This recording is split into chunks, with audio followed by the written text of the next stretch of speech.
how Evil is going to play for the next few games on ahead. And now, ladies and gentlemen, it is now about time. And finally, after weeks, we are going to watch this grand final stage between Evil versus NIP Flash. Oh man, you can hear the crowd in the background starting to hype up as well. And of course, ladies and gents, game number 1. Evil needs to take this one if we want to have a good game in our hands, because looking at what Team NP Flash has drafted, it looks pretty scary as well. Yeah, a lot of rotation speed, especially coming from Diablo, and the fact that EXP laners now, they need to proc to the wave and start that rotation. Diablo already cleared his wave. He's got a concussive blast, so that's going to help him quite a bit in the early game. That's Ken on the Ruby, so powerful on the Gotcha. It's going to be a little bit tougher in the early game to protect Sayla from the Fanny if Hades decides to make a move. Look how deep Diablo is. He knows that the limits of that hero. He knows how to play around the iframes that is presented to him, so he's not really too scared. But the fact that he's moving around so fast, it just shows the rotation potential of a speedy assassin slash fighter.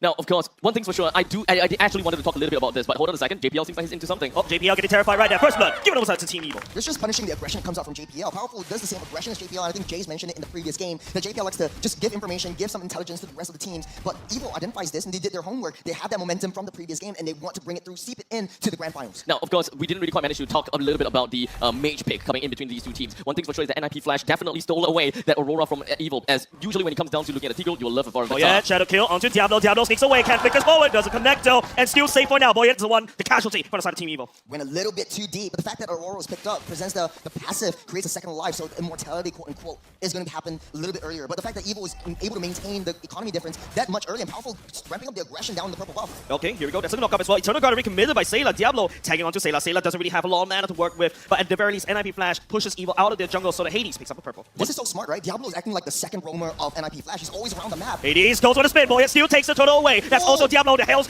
Mary coming out from Curtizi right there. Was able to just rain down some damage, but NIP Flash losing the turtle. Hades had a pixel of health as well. There is absolutely no way. The turtle definitely went over to the side of Evil, but NIP Flash definitely understood just what kind of durability that they have onto their side. As such, taking up this turtle is no problems at all. They did lose it though, but at least they didn't lose anything else other than the turtle.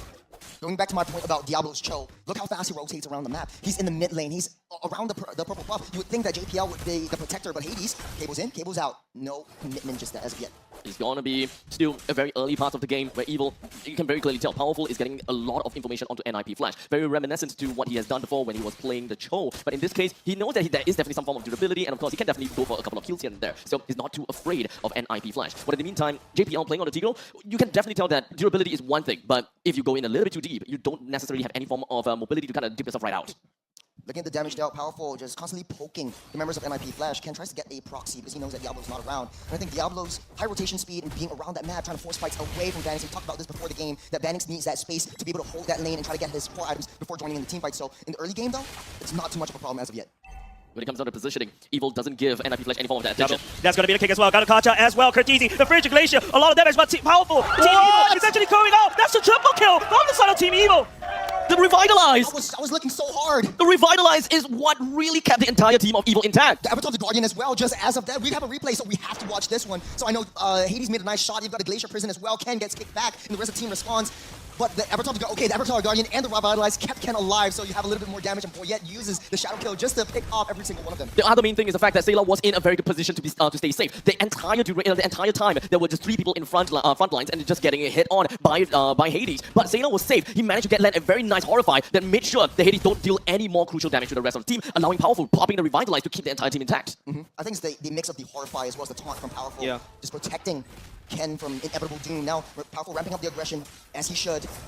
But JPL keeping the purple buff safe. I think this is a very, very good move from Evil. Try to force a lot of the rotations towards Hades so that Diablo, even if he can find a pick-off, it won't amount up to anything. Remember, we always have this question in our head, is the fact that Evil have always been very strong in the early stages of the game, even when it comes down to lower bracket finals. But when it comes down to this game, what do you say? Once again, finds Vanix and will be assassinated. This guy's on a roll right here, ganking left and right, and also picking up kills. Vanix unable to survive that one. Boyette already has the Sky Piercer. This guy's going to ramp up his aggression and momentum as well.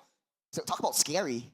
I think the fun fact was foreshadowing something, huh? We're looking at something, definitely. But when it comes down to Evil, they themselves understood that they have got something in mind. Hades, will we try to do the same over to the Marquee? Powerful doesn't connect with the Avatar of the Guardian, but Arky is down a little bit low. Hades cannot find assassination. This is a big problem for NIP Flash. It's a very smart move by Marquee, using the Zaman Force to get that shield from his auto attacks, just to keep himself alive. And right now, the turtle getting spawned up, the third turtle of the game, and Ken is already there. Evil making a beeline for that turtle. Let's not forget that an agility of a hero definitely makes a difference to Fanny's assassination. If you're gonna have to deal with someone that have got unlimited dashes during the duration of the Zaman Force, it's really gonna be difficult for any form of Fanny to be able to land all of these spins. I like the rotations coming out from Sayla as well as Powerful. They know they want to keep that turtle safe, but hold on. Well, yeah, Seal secures the turtle for himself, goes into Shadow Kill, dives onto Curtizi, Frigid Glacier, doesn't connect. Evil taking through all 3 turtles.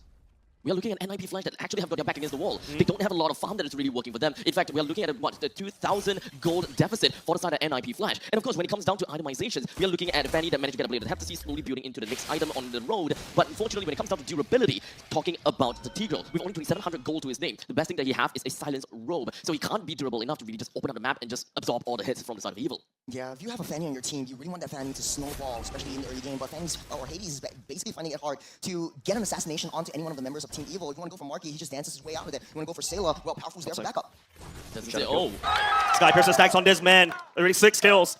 He's going to scale out of control right here. NIP Flash has to find something somewhere to stop it. The worst part is Team Evil. Oh, hold on a second. Sayla tries to work assassination. It's he finally gets it. Cortese will be the one doing that. Burns a flicker right there. JBL goes to Implosion. And the Marky receiving most of the damage. Here comes the freeze. Powerful tries to revitalize, but would not be able to save 2 men. For the side of Team Evil, Evil goes down. Very smart move, forcing out the Purify right before the Implosion and securing kill onto Marky. That's going to be a big one. And then the trade from Bandits up on the top side. Notice how Bandits is not going to be in the fights as of now, but NIP Flash really banking on that late game. They have that strategy where in the mid to late stages of the game, Bandits will be hyper protected by JPL as well as Cortese. So a 3-2 and letting Hades do his thing. Diablo though, I'm not feeling the presence of that Cho in this stage of the game.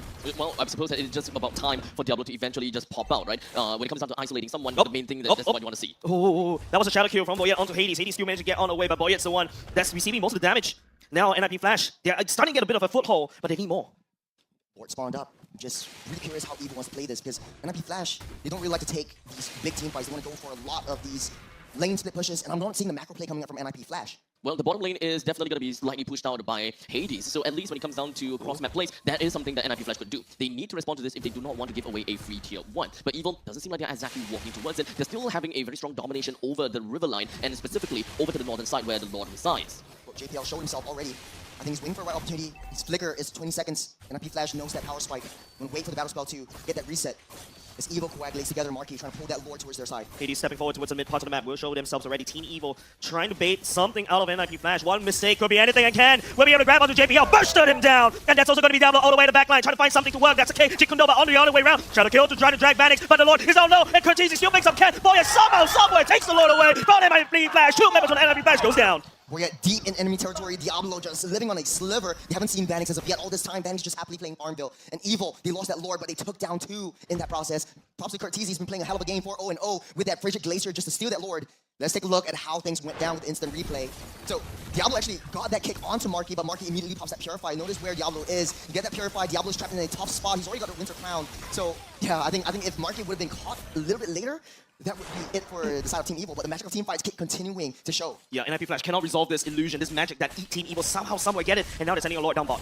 The magical team fight. Let's not forget about what we call it Evil. They have the Evil magic, and even when it comes down to the playoffs, that is exactly something we want to see. Powerful, that's a freeze, Frigid Glacier right underneath the turret. This is exactly what NIP Flash needed. That's going to be powerful, and Ken, take it out. Hades, right on the spin right here, we'll be able to find Sailor right there, but gets slowed down just a little bit. Goes down though, Marky's on for JPL Implosion onto him, and Vanix will be there to pick up the kill, but with the help of his teammates. Oh, it's not over yet with the Winter Crown. Saves him Crown, just just a little time, and he's just way too crazy on this Hayabusa. Now with Endless Battle, he's going to exponentially kill everybody. The returning trajectory of the shurikens from the side of Boyet is the one that eventually killed JPL. Definitely great timing when it comes down to shooting all the shurikens out. But unfortunately, now Evil, they only have got 1,300 gold advantage. It's definitely still an advantage, but they're going to have to thread real carefully because NIP Flash is definitely starting to threaten that economy that Evil has. Vanix Ball is hitting like a truck at this point. And I think NIP Flash understands how Evil likes to play. They know that Evil can't take down the turrets. They always have trouble finishing out games and taking down major objectives like the lanes. And I think they're baiting Evil to come in, come at me, bro. And then they just counterattack with Cortese's Glacial Prison because Vanix is already online.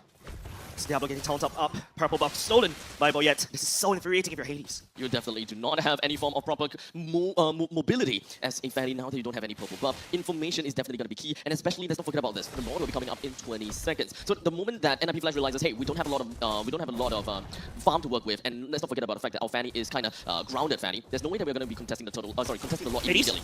Tries to do something right there. Marky just dodges, lands on his armor force, dodges right across the wall. They didn't play a split push. Yeah, they're not letting Hades go on the offside, but they're leaving Marky alone, and Marky kind of knows this. They got a glimpse of Diablo. Diablo goes back into that Lord. I think they're trying to bait that Fanny out, but it doesn't really matter because Hades can just cable his way towards that major objective. There's probably a little bit more until Evil will be able to get himself in the right time. But unfortunately, they can't take their own sweet time as well, as they need to remember that the lack of purple buff from the side of NIP Flash is definitely one of the main advantage that they have. Shadows kills on the other side of the screen. That's the jungler on the side of NIP Flash gone. They're waiting to pull the trigger. They know JPL has that flicker. Oh, JPL Implosion doesn't hit anything! And Evil will capitalize on it. Marky goes to be 72 with his summon force at the same time. Regulation doesn't really come anything. Cortese goes into passive as well. Boy, goes on the chase. Vanix, unkillable, was killed by Evil. There's 3 down. The Lord's wide open. They want to make a beeline. Ken trying to find Cortese. Cortese right there. There's no way for him to get out alive. Diablo's the only one back left. And Evil, not only does they win the team fight, they also take the Lord. Oh man, Poyet playing a heck of a game. 10, 1, and 2 on this Hayabusa. He knows his target. Wants to take down Hades. I'm going to go straight for Vanix. No damage dealers, no problem. NRP flashbacks against the wall. 3,500 gold difference. That's the impact that we wanted to see from the side of Evil. Now that they have a single ballista just marching in and taking down the tier 1, there could be a very high probability they can just brute force this. The core is being targeted by the side of Team Evil, but they only have one Topside, wave. topside, look Members on the side, NIP Flash. Hades. Hades, what are you doing there? What are you doing there, Hades? Cracks over topside, and now he's on the back door. Hades, no way! Minions. No, he can't do this. No way. Oh, man, my heart. This is just game 1, guys. This is just Game! Evil, Hades, NIP Flash. Hades went all the way to the other side to buy some time. But now 30 seconds down, they don't have Hades, they don't have damage dealers right now. They have to protect Vanix, but we've been in this position before. Yeah. Evil, they always have trouble closing out games, and right now, NLP Flash, they're making it very hard for Evil to do so. And now, unfortunately, Evil have got a broken down inhibitor turret in the bottom lane, but luckily, they will respond in kind by taking away the inhibitor turret in the top lane as well. 2 very heavy lanes, one for NIP Flash and one for Evil. Evil definitely want to have even more heavy lanes, and right now, the Baron Wasteland. Hades coming up to very soon. That's found the Shadow Q at the same time. Evil right now going on to the core. The other goes all the way to the back line. JBL is trying to look for something as well. Evil slowly in, but they're chipping down NIP Flash 1 by 1, and Evil takes game number 1. That's what we call the Evil momentum. After grinding the entirety of the lower brackets fight.